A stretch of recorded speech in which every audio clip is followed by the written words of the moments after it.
withdrew from the disastrous Iran nuclear deal. The Iran nuclear deal was a disaster for Israel. Nobody wanted it in Israel, and they just went through Obama and Biden. They pushed it through, and it was a terrible thing. I withdrew from it. But they didn't do anything with the withdrawal. You know, Iran was broke when I was president. China wasn't buying oil. India wasn't buying. They weren't buying. They were broke. And you didn't have the problems that you had now. You would have never seen an attack on Israel. It would have never happened. You would have never seen an attack on Ukraine. It was never going to happen. I got along very well with Putin. It was never going to, listen, it was never going to happen.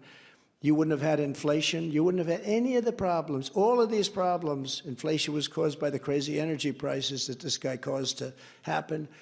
And with the historic Abraham Accords, I even made peace in the Middle East. We had peace in the Middle East. We would have had people signing left and right. And for 4 straight years, I kept America safe. I kept Israel safe. I kept Ukraine safe. And I kept the entire world safe.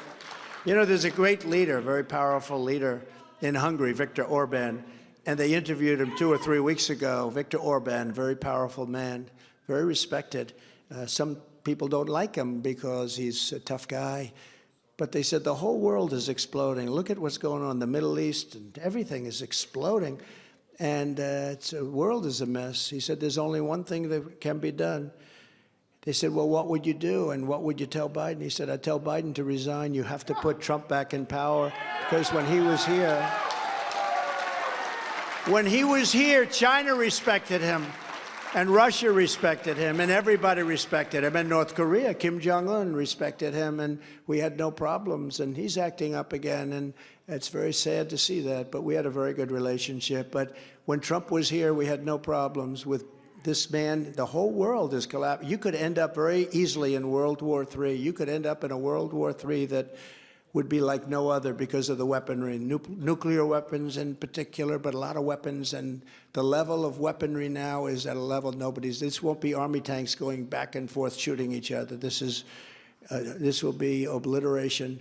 And we have a man that is grossly incompetent as our chief negotiator, that's Biden. And we can't have this. We can't have this. You'll end up in World War III. We will once again have peace through strength if you put us in. And when we become the 47th president of the United States, you'll see things happening at a much different level. You will be respected again. We will be a great nation again.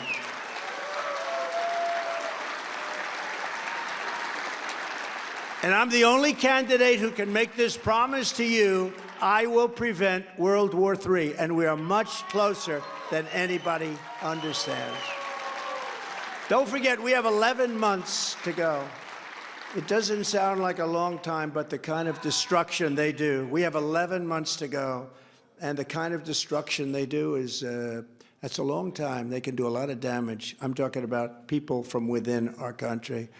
On my first day back in the White House, I will terminate every open borders policy of the Biden administration. Stop the invasion of our southern border and begin the largest domestic deportation operation in American history. We have no